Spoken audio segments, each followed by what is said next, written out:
এই যে তারেক রহমান প্রধানমন্ত্রী হতে যাচ্ছে, তিনি ঘোষণা করেছে আগামীকাল সন্ধ্যার দিকে তিনি জামাতের আমির ডক্টর শফিকুর রহমানের বাসায় যাবে তার সাথে সাক্ষাৎ করতে। আলহামদুলিল্লাহ বলেন না? আমরা তো এমন একটা দেশেরই স্বপ্ন দেখি, এটা তো ইতিবাচক রাজনীতি, এটাই তো নতুন বাংলাদেশ। তারেক রহমান জামাতের আমিরের সাথে দেখা করবে, তার বাড়িতে গিয়ে নাহিদ ইসলামের বাড়িতে যাবে, তাদের সৌজন্য সাক্ষাৎ হবে, মিলে জিলে দেশ চালাবে। তাহলে আমার কথা হলো, বড় নেতা একই সাথে থাকে, একই সাথে চা খায়, দাওয়াত খায়, আপনারা এলাকার ভেতরে নিজেরা গন্ডগোল করে কেন অশান্তি তৈরি করবেন? মনে রাখবেন, মারা গেলে ওই নেতা জানাজাতে আসবে না, এই গ্রামের লোকজনই কিন্তু আপনার জানাজাতে যাবে, এই পাড়া প্রতিবেশী জানাজায় যাবে। তাহলে বোঝা গেল নেতার চাইতেও বেশি প্রয়োজন হলো এলাকার মানুষের সাথে ভালো সম্পর্ক রাখা। তারেক রহমান বলেছে, মাজলুমদের উপরে সবলদের আঘাত আমি মেনে নেব না, জুলুম আমি মেনে নেব না। সুতরাং নেতা কর্মীদের বলি, নেতার কথা যদি মেনে চলতে চাও, জুলুম করা যাবে না। আর তারেক রহমানকে বলতে চাই, যারা জুলুম করবে এদের ব্যাপারে ব্যবস্থা নেন, এই দেশের জনগণ আপনাকে ধন্যবাদ জানাবে। এ ভোট হয়ে গেছে, মিলেমিশে দেশ চালান, আর কোন মারামারি ঝগড়া বিবাদ এই দেশের মধ্যে আমরা দেখতে চাই না।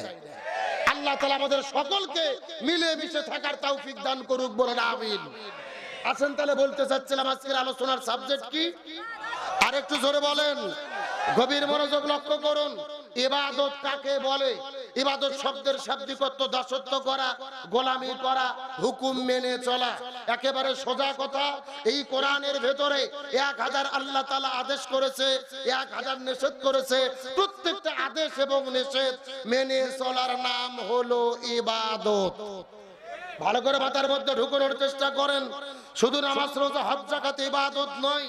আল্লাহ কোরআনের ভেতরে যত আদেশ করেছে, যত নিষেধ করেছে, হাদিসের ভেতরে রাসূল যত আদেশ করেছে, যত নিষেধ করেছে, প্রত্যেকটা আদেশ এবং নিষেধ মেনে চলার নাম কি? লক্ষ্য করে বোঝার চেষ্টা করেন। ইবাদত প্রধানত 5 প্রকার। জোরে বলেন, কত প্রকার?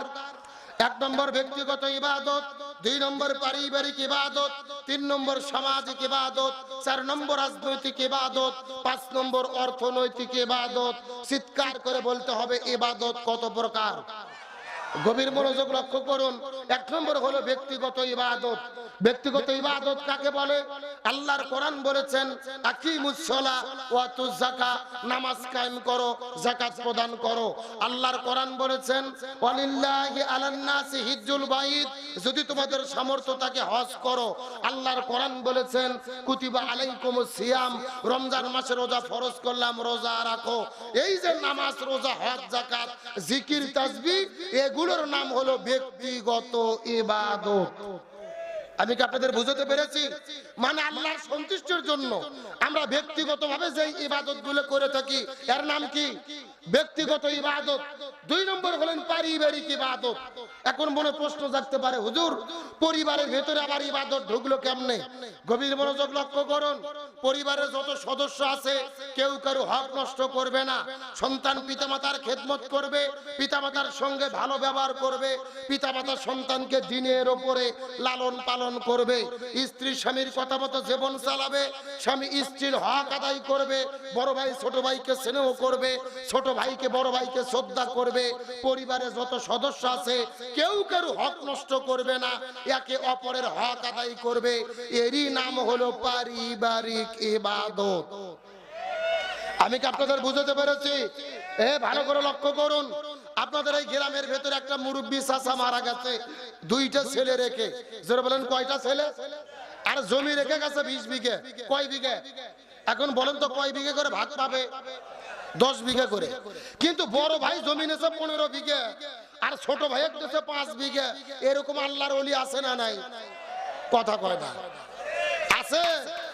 আবার দেখবেন 10 বিঘা করে ঠিকই ভাগ করছে, কিন্তু এই যে হিলিতে যে বিশ্ব রোড গেছে, এই রাস্তার সাথে জমি আছে 2 বিঘা, 20 লাখ টাকা শতক। ওটা নেছে বড় ভাই, আর ছোট ভাই নেছে একবারে ভারতের কাঁটাতারের ভেড়ার কাছে, বলতেছে যা ওখানে তুই বেগুন চাষ করে খা। আছে না নাই?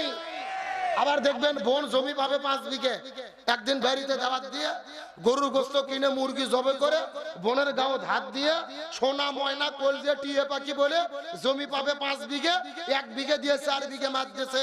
এরকম জিবরাইলের খালাতো ভাই আছে না নাই?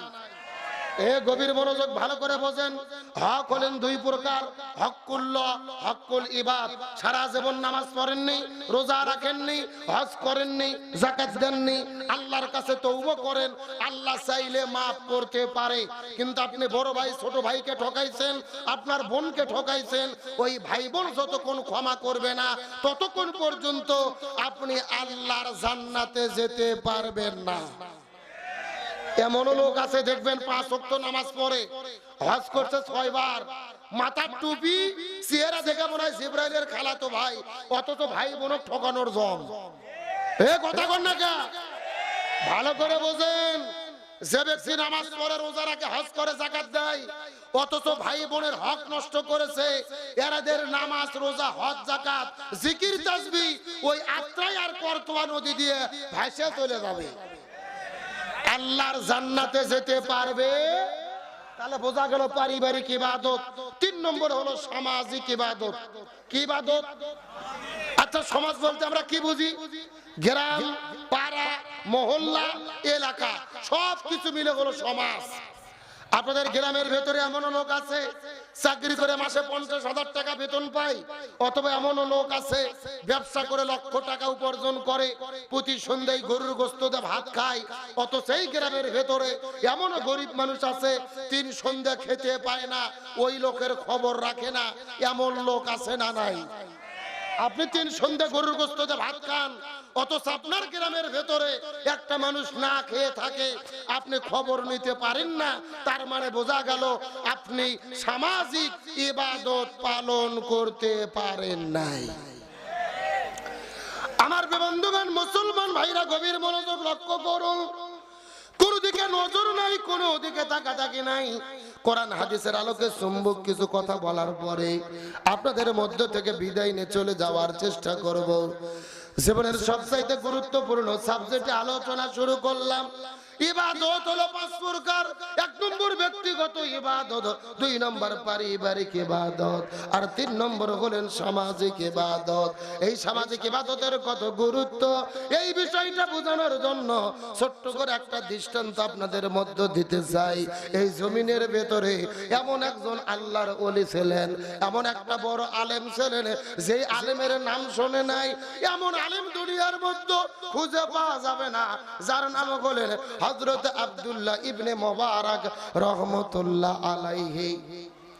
হযরত আব্দুল্লাহ ইবনে মুবারক রাহমাতুল্লাহ আলাইহি হজ করার জন্য তিনি নিয়াত করলেন, বাড়ি থেকে বের হবেন, হজ করার জন্য তিনি রওনা করবেন পরের দিন সকালবেলা।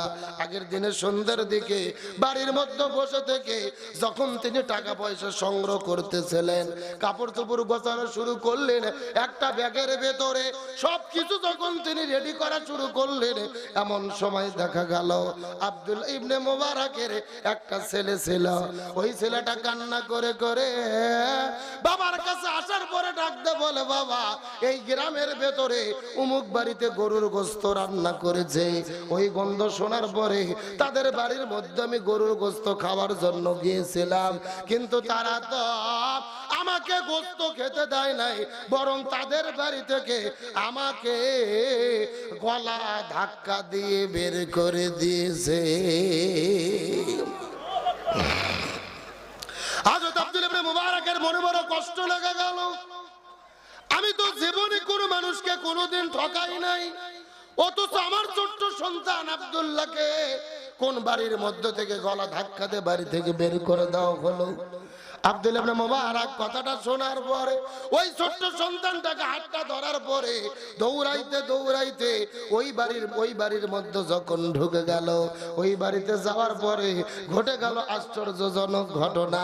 লক্ষ্য করে দেখা গেল আব্দুল্লাহ ইবনে মুবারক ওই বাড়ির মধ্যে যখন প্রবেশ করেছে, লক্ষ্য করে দেখে ওই বাড়ির যেই মানুষটা মালিক ছিল, ওই মানুষটা চিৎকার করে বলে, আমার কপাল এত ভালো, মনে হচ্ছে আসমানের চাঁদ আমার বাড়ির মধ্যে প্রবেশ করেছে, মনে হচ্ছে আসমানের তারকা আমার বাড়ির মধ্যে প্রবেশ করেছে।